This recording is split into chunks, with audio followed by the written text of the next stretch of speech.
wasn't won by the man who made that touchdown. It was won by a team, and every man on the team had a share in winning it. We're playing another kind of a game now, only this one isn't for fun.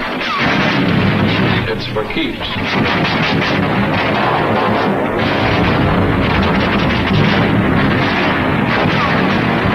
And this game won't be won by any single player either. It'll be won by a team. A team called the United Nations.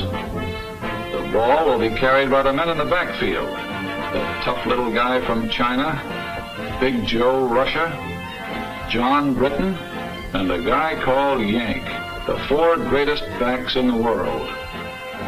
So let's take a look at the men who carry the ball with us. Who are they? How do they live? What makes them tick? Let's start with the one that's toughest to understand, the one we know just enough about to confuse us, John Britain. Here's where he lives. A little island no larger than the state of Idaho. 500,000 people live in Idaho. 96 times that many live in Britain. The Nazis and the Japs scream about Lebensraum, living space. But there are more people on a square mile of Britain than a square mile of Germany or Italy or Japan. More congestion than practically any place on earth except the New York subway or a sardine can. And that's a clue that explains a lot about John Britain. We built front porches on our houses because we didn't want to miss the chance to see our neighbors. But John Britain hides himself in a little box and plants a hedge around that to make sure he doesn't. Living that close to neighbors, privacy is part of the pursuit of happiness. And in the sardine can called Britain, they learn to get on with their neighbors. They have to. He's too damn close. That's why they have so little crime in Britain. Believe it or not, even in wartime, the British cop does not carry a gun, nor does the professional crook. And in 1926, when the world heard of this stoppage of work in Britain, that industry, transportation, the whole life of the country had been paralyzed by a general strike, it was still more surprised next day to learn that the strikers were playing football with the cops. You can only understand that if you live in a sardine can. The second clue to this guy on our team. No part of Britain is more than 100 miles from the sea. Every day for hundreds of years, years of peace and years of war, John Britain has seen ships sail from his island to the 7 seas. That means that whenever John Britain wants to bust out of his sardine can, it's the sea that gets him. He's been busting out for hundreds of years, and that led to Australia, South Africa, New Zealand, Canada, and for that matter, the United States of America. How did John Britain get on our team?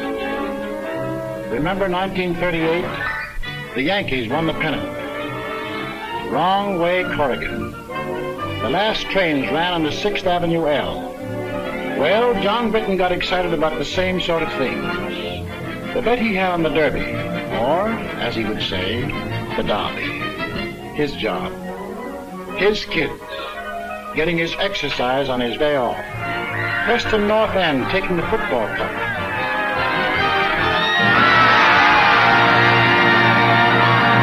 Only 300 miles away, people were cheering another kind of event.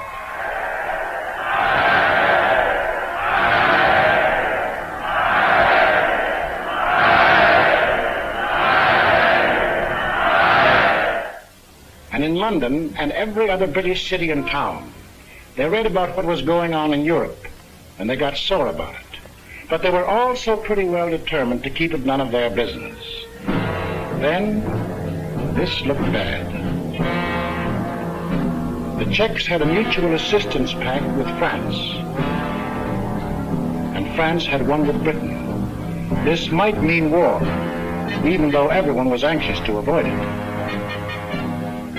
They'd been through one war, perhaps been wounded. Hundreds of thousands of their brothers and friends had been killed. There was nothing beautiful to them about war, and they had no desire for another. In the last desperate effort to preserve peace, the Prime Minister today flew to Munich. All was well. Britain, France, Italy, and Germany were signing a pact at Munich, a pact in which the Germans agreed they had no further territorial claims to make. It was to be peace in our time. But it turned out to be a strange sort of peace. Hitler's first move was to break the pact he had signed. Wishful thinking was ended. Now they knew something had to be done about Germany. They approved the Conscription Act, the first peacetime conscription in British history, just as the Selective Service Act was the first in American history.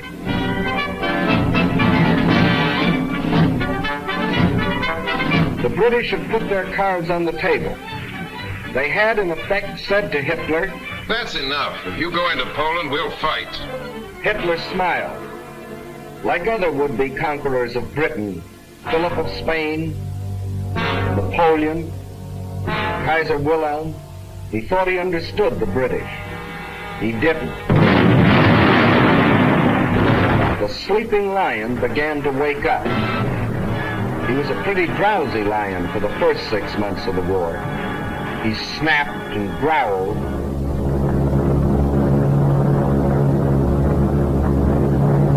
but he dropped more leaflets than bombs. He hoped that common sense would return to the German people and that they would throw out Hitler and the German warlords. Instead,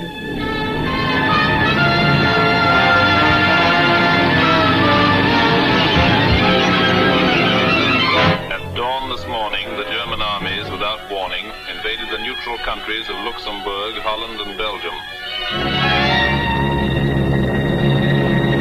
The King of the Belgians today surrendered his armies of more than 500,000 men. Marshal Pétain, as French chief of state, has asked for an armistice. The issue in France is ended. Britain was alone. Czechoslovakia occupied, Poland defeated, Denmark gone, Norway gone, Holland, Belgium, France gone. Only Britain now. Britain was alone. Hitler considered the war over. Everybody considered the war over, except the British. At the 11th hour, the lion was finally aroused. We shall defend our island, whatever the cost may be. We shall fight on beaches, landing grounds, in fields, in streets, and on the hills. We shall never surrender.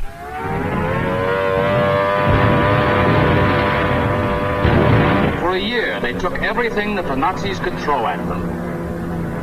For one solid year, from June 1940 to June of 1941, they were the only major power fighting the greatest war machine in the world.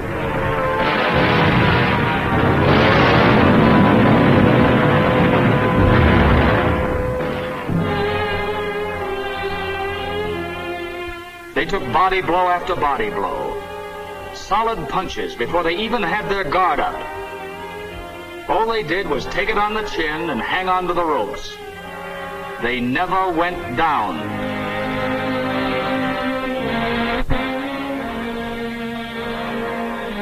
And while they buried their dead, they prepared grimly and defiantly for the day when they could strike back. There were no victories to cheer them on, just defeat after defeat. Some heroic, like the beaches of Dunkirk, or like the hills of Greece, where British soldiers landed to keep their pledge of honor to the Greek people. Landed knowing they were facing overwhelming odds. But some less glorious. Hong Kong and Singapore and Burma. But through all these long months, the British people were thinking and planning and working only for the day when they themselves could take the offensive. And that day came.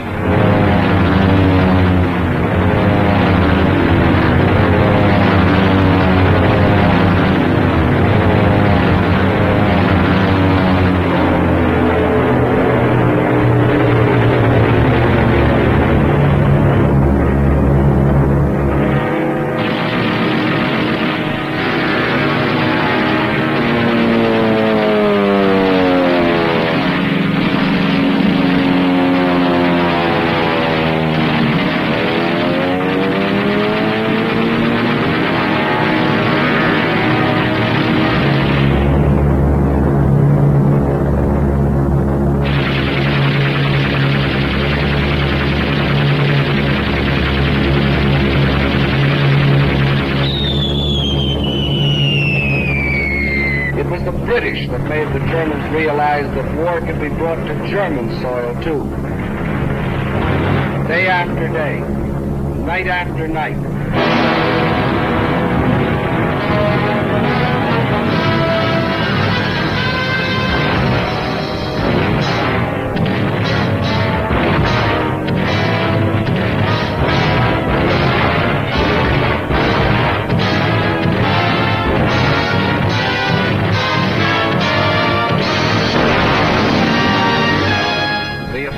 Continues in greater and greater strength.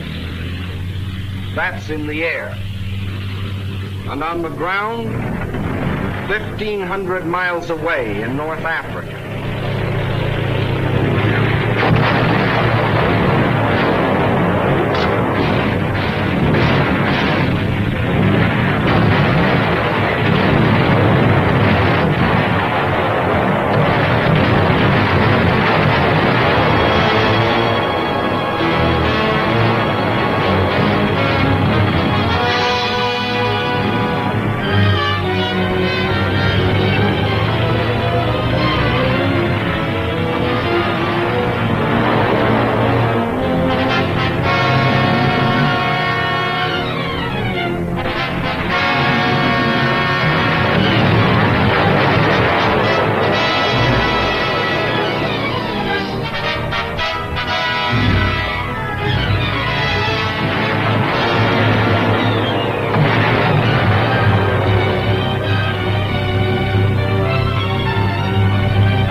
Miles in 122 days. 1,700 miles of sand and wind and enemies. Once more, the people of Britain heard their church bells ring.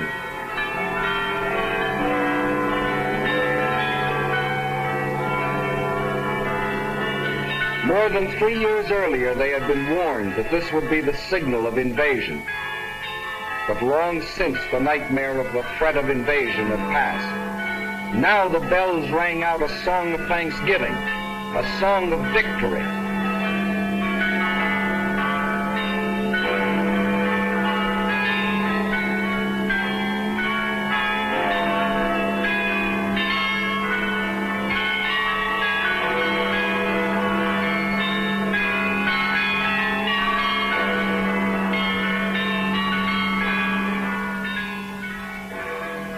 Now there's the plain and simple truth about Britain. But the fellow that calls the signals on the Axis team knows his only chance of winning is to split our team up. So his team plays a game at which they've had a lot of practice. A game which has conquered half a dozen countries for them. A game called Divide and Conquer. Men like these tell the British we aren't taking the war seriously. They tell the Russians we are letting them down. They tell the British the Russians will sell them out. And they tell us... It is manifestly ridiculous for the warmonger Roosevelt to tell the American people that they have anything in common with the British. On the contrary, they are different in every respect. Well, there are differences, that's true. For instance, we drive on the right side of the road. But in Britain, we go for baseball.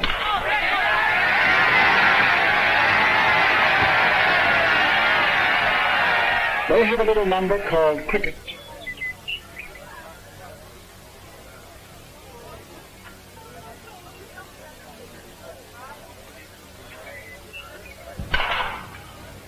Very well played, sir. And anyone who ever drank coffee over there knows why there'll always be an England. Is your coffee all right, sir?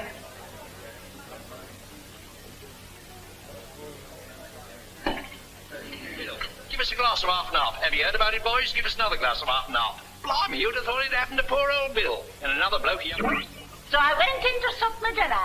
But it's that and buckets and I was getting fudge. He lad, that's bad. Knowing Tchaikovsky's smaller pianoforte works, I passed... Are they kidding, Jack? Why the cockamamie sprinkling some schmaltz mixed with celery tonic? Why do they all mush so much with corn pone in their mouth? You all can't understand a word they say. Yes, there are differences. But there are a few things that Britain and America do have in common. And these are the important things of life. A little thing called a free representative government. We call it Congress. They call it Parliament. A little thing called freedom of speech. No, in the next war, you've not got to go to it. They'll bring the war to you. And the thing is, if you take it from me, go and live at the Dorchester, because the trenches are just outside. This meeting is called on the office of the American Workers' Party, an organization dedicated to the organizing of the working class of America. Freedom of the press. Freedom of religion.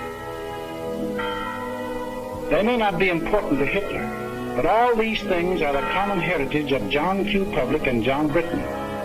700 years ago, their ancestors fought for the Magna Carta. No one will we deny or delay right or justice. 300 years ago, the Petition of Right. No man shall be compelled to yield any tax without act of Parliament. These principles came to our own country with the earliest settlers, and from them developed. Congress shall make no laws respecting an establishment of religion or prohibiting the free exercise thereof, or abridging the freedom of speech or of the press, or the right of the people peaceably to assemble. We may make gags about each other's accents, but we speak the same language of freedom. Even during the American Revolution, when we were at each other's throats, the Earl of Chatham was free to say about us to the British Parliament, "You cannot but respect their cause and wish to make it your own." And that is why in the heart of London, alongside his great naval hero, Nelson, John Britton has put George Washington. And in Parliament Square, the most sacred spot in the British Commonwealth of Nations, Abraham Lincoln. Of course, Hitler doesn't like this kind of talk. His job is to sell the British that we are a nation of money grubbers and gangsters. While in the next studio, he is selling us the idea that the British are gutless and dopes. That John Q. Public and John Britton are entirely different. All right, Hitler, where are these miners? Wales or West Virginia? These farmers, Devonshire or Wisconsin? These steel workers, Sheffield or Pittsburgh?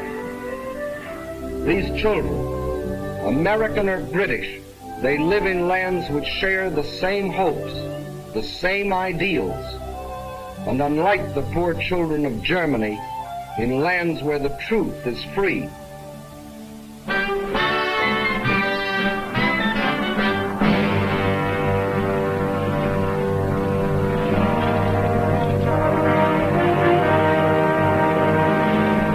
But let's not kid ourselves. Britain is not the United States, and the United States is not Britain. For instance, we don't go in for this kind of thing. They do. But there's no mystery about that. Remember our grandmother's house? It was old-fashioned, out of date, patched and altered to suit each new generation, and filled with family relics even grandmother couldn't explain. Well, John Britton has been living in his house for a long time. And that's why to us, who live in a modern house that we built ourselves to suit ourselves, John Britton seems slow-moving and cluttered up with ancient traditions. Kings, for instance. The present king rode to his coronation in the same coach, to the same church, for the same ceremony as his ancestors did. But the job he took on is very different from theirs. There have been some changes made. For the British king can no longer make laws or impose taxes or interfere with government. He and his family work as hard as any other citizen, doing the job that the people expect of them. Today, the king is the servant of the people and not its ruler. When an American is arrested and brought to trial, the bailiff calls his case the People versus John Doe. But if such a case were called in Britain, it would be the King versus John Doe. It means the same thing. Today, the British king is the symbol of the people. The British are great fans of the fellow in Buckingham Palace, but when they sing God Save the King, they're not worrying about his health. They mean God bless the British people. And the dukes and the earls? But in 1911, the people took away the last remaining power of the lords to block the action of the people's representatives. Dukes and earls don't run the country anymore. Today, there are only two people who do that. John Britton and his wife. They go to the polls, just as Mr. and Mrs. John Q. Public do here, and elect their representatives to the House of Commons. And there they fix the taxes and make the laws. And if John wanted to get rid of the lords, his representatives in Commons can at any time vote them out of existence. But John doesn't want to get rid of them. So he confuses us by keeping dukes and lords in a country where unions have long been accepted as an essential part of the democratic system, where the Labor Party, controlled by the unions, is one of the two great political parties, where longshoremen and railroad engineers have been ministers of the Crown, and where for 30 years he has had a system of Social Security even more extensive than our own. So when you read about Lord Louis Mountbatten or Lord Beaverbrook, former head of aircraft production, don't think they got their jobs because of their titles. They got them because they were the best men for the jobs. Just as Ernest Bevin, formerly a labor leader and now a member of the War Cabinet, Herbert Morrison, who started life as an errand boy and is now Minister of Home Security, got their important jobs because they were the best men for them. With the things on the surface, the unimportant things, their John Britton and our John Q. Public differ. But the important part of their lives, they run the same way. The democratic way. The free way. But this gentleman never bothered about the truth. And when John Britton started carrying the war to Germany, he tried a new line. The warmonger Churchill only wages this war against the German people to save the British Empire. All right, let's take a look at that one. Here's the British Empire. And here's where the Germans were headed when Britain declared war. Does that look like trying to save the empire? Tackling Germany when it was headed into Poland and toward Russia? The one direction in which there were no British possessions? After Poland fell, Hitler hinted of peace with the British. This was the perfect chance to save the empire. But it wasn't saving the empire that the British were thinking about. The position of His Majesty's government in respect of any peace offer by Hitler. We are not, in any circumstances, prepared to negotiate with him at any time on any subject. And after Britain had been on the losing end, month after month, it had another chance to save the empire. Even now, Hitler thought John Britton would make a deal. We heard the British answer. What kind of a people do they think we are? Is it possible they do not realize that we shall never cease to persevere against them until they have been taught a lesson which they and the world will never forget?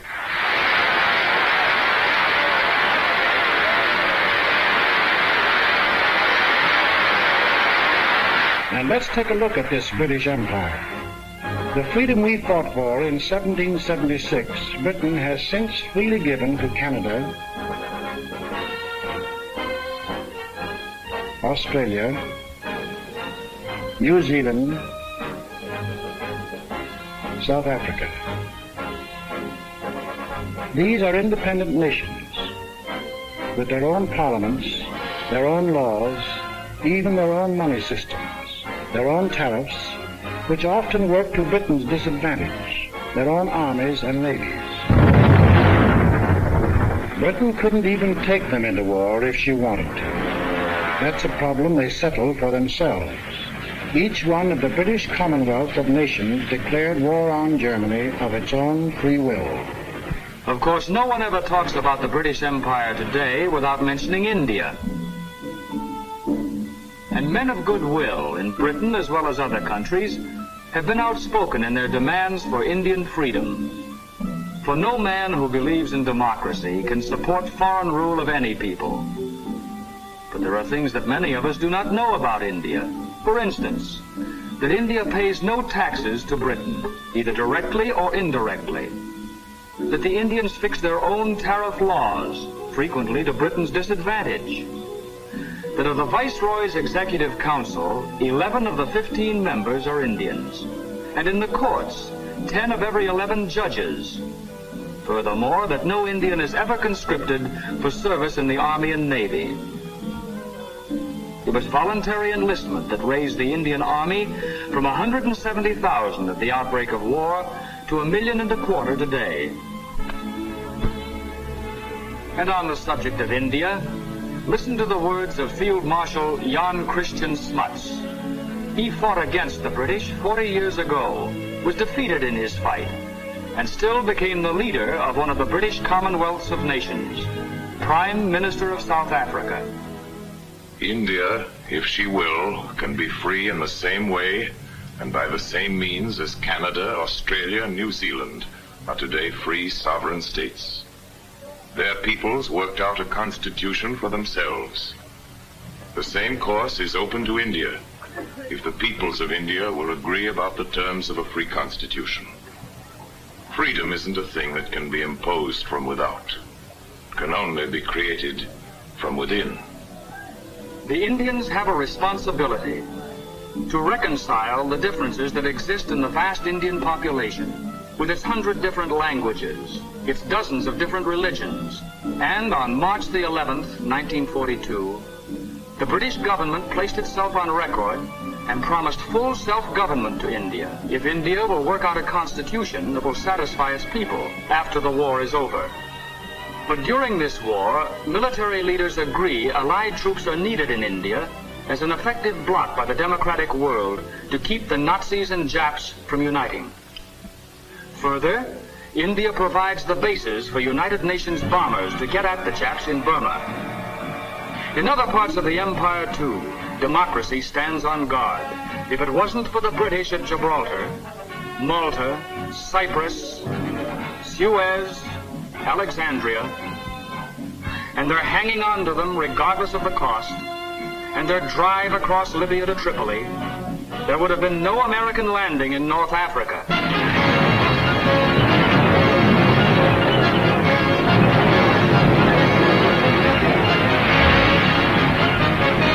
There's another tune the Nazis play about the British Empire. The British are sitting back, letting others fight the war for them. Ooh, we know that tune very well. Britain will fight to the last Australian or Canadian or New Zealander. The truth that thousands of Canadians and Australians and New Zealanders have gallantly fought and gallantly died in Crete, in Greece, in Libya. But there's something the Nazi mouthpiece leaves out, something pretty important. Out of every 10 inhabitants of the British Empire, 1 comes from Britain.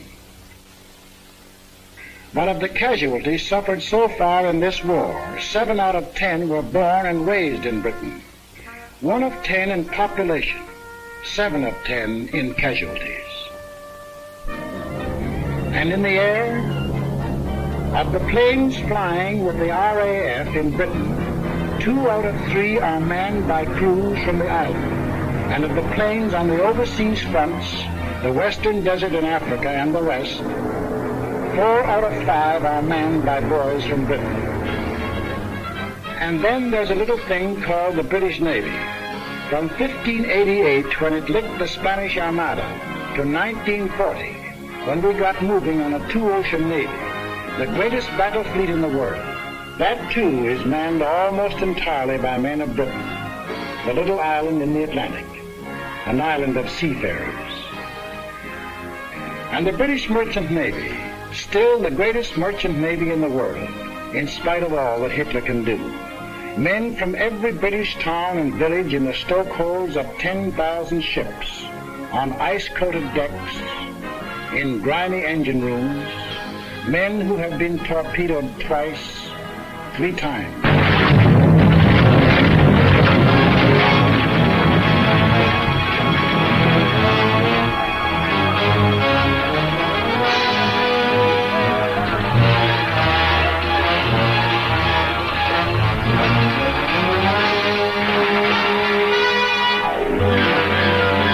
There's one English sailor who's been torpedoed 6 times and still signed on again. But we never hear about these things because of a curious character whose ways will never be completely understandable to an American. John Britton himself. He has an idea he shouldn't talk about himself and what he does. He calls it bad form. We call it damn silly. He'd say of a Spitfire, "Oh, she's not bad, little kite." But this man, the boss of the German Air Force, can tell us that the Spitfire has been the most deadly fighter in the world. And we certainly need an interpreter when this happens. Hello, Bob. Had a good trip? Oh, all right. All right. Except that he spent 2 days in the icy waters of the North Atlantic after being torpedoed on the way to Murmansk.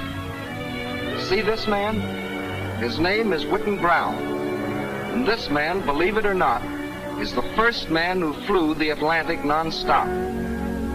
In 1919, 8 years before anyone else, he and John Alcock flew non-stop from Newfoundland to Ireland. But as usual, the British let it go at that, and Whitten Brown went back into obscurity. There's nothing wrong with John Britton that a correspondence course in showmanship wouldn't cure. For a moment, imagine that you're not American, but British. You'd still be in uniform, for in Britain, every man between the age of 18 and 41, unless he cannot be replaced at a vital workbench, is already in uniform. Your old man, too. He's had to quit gassing about the last war, for they're now starting to draft men up to 51. Dependents or no dependents. If you've got yourself into this mess, your draft board will say, "Frightfully sorry, old chap, but you're in the Army anyway." And your kid sister, if she isn't a sailor, or in the Air Force, or the Land Army, or a ferry pilot, or in the Fire Brigade, she's probably in the Army. For they've drafted unmarried women up to 30. That's 9,000! And even if she's married, every woman up to 41 can be drafted to work in war plants. And it's a real draft, for 8 million workers, men and women, can't quit their jobs or be fired without government permission. Britain is only 20 miles from German guns and German planes. Everybody, man or woman, young or old, is in the front line.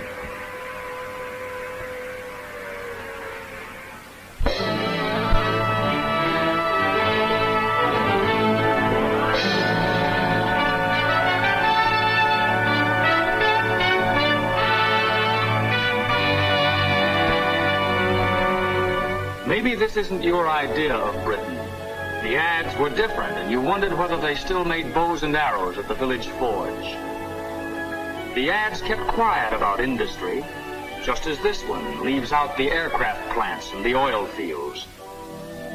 Well, they have the rich green fields you've read about, the quiet country lanes, but they also have the steel mills of Sheffield, the Pittsburgh of Britain. They have the picturesque little villages, the gently flowing streams, the lovely old castles. But they also have the shipyards of the River Clyde, not as modern as Henry Kaiser's, but still one of the greatest in the world. They have the old cathedrals, deathless reminders of a rich tradition. But they also have the great industrial cities of Birmingham, Glasgow, Manchester, Leeds. They seldom, if ever, saw an American tourist, but they made Britain, even in peacetime, one of the greatest industrial powers in the world. And in wartime, even as late as July 1942, this little island, no larger than the state of Idaho, was making more war goods than we were. Maybe you thought John Britton sat there and waited for us to send him planes and guns and tanks. Well, he's deeply grateful for what our Lend-Lease did for him. It saved his skin when he was in a tough spot. But today, Lend-Lease works in more ways than one. For today, John Britton himself furnishes planes and guns and tanks through the same Lend-Lease to us, to Russia, and his other allies all over the world. In Britain alone, our forces have received, free from the British, 1.5 million tons of food, clothing, and munitions, and 2.5 million tons of other materials. There's another thing you ought to know about Britain. If your unit gets sent there, you probably won't be invited out for supper or for a drink. That's not because the British don't want to entertain you. They haven't anything to entertain you with. Britain is mobilized for war, total war, and that means an end to civilian supplies. If you were a Britisher, you wouldn't expect your girl to use lipstick. There isn't any, except what we bring over as bait. She wouldn't be smartly dressed, for clothes are rationed, severely rationed. It's very unlikely she wears stockings, for if she bought a pair of stockings a month, that would be all the clothes of any kind she could buy. That's some rationing. We think our gas rationing is tough, but John Britton gets no gas at all. He goes to a pub to buy a bottle of whiskey. The pub keeper laughs in his face. Grain is needed for industrial alcohol. Industrial alcohol is needed for munitions. And nearly all the reserve stock of British whiskey is kept for sale to America to pay for the goods Britain buys here. For don't forget, besides Lend-Lease, Britain buys and pays for vast quantities of goods.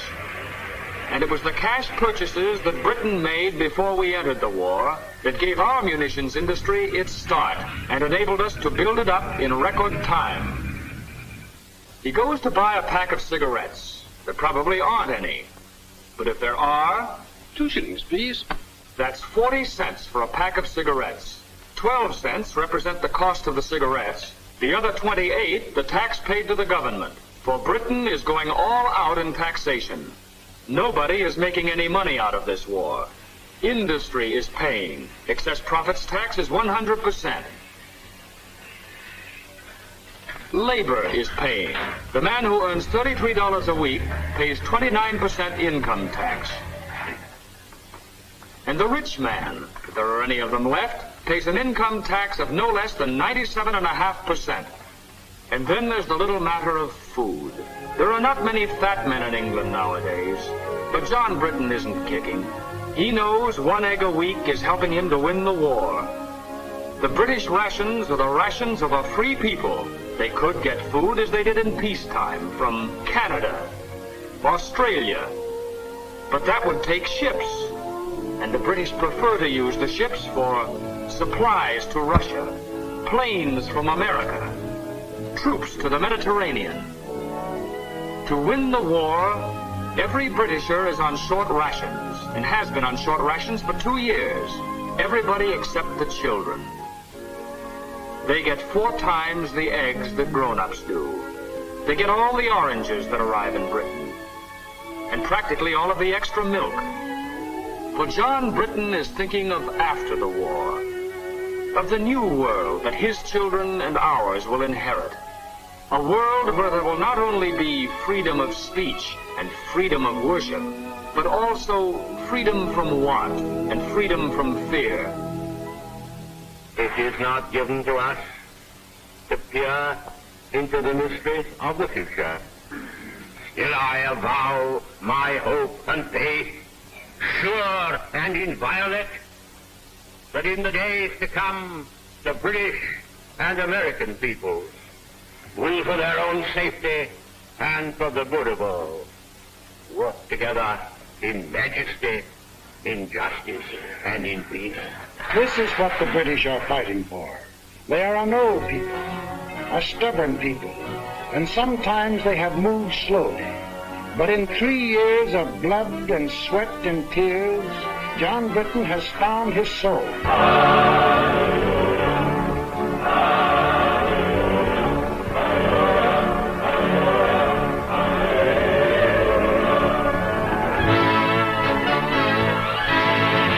Now he is tough. Now he is determined, and now he knows where he is marching, to victory and to a new world. He's a good man to have on our team.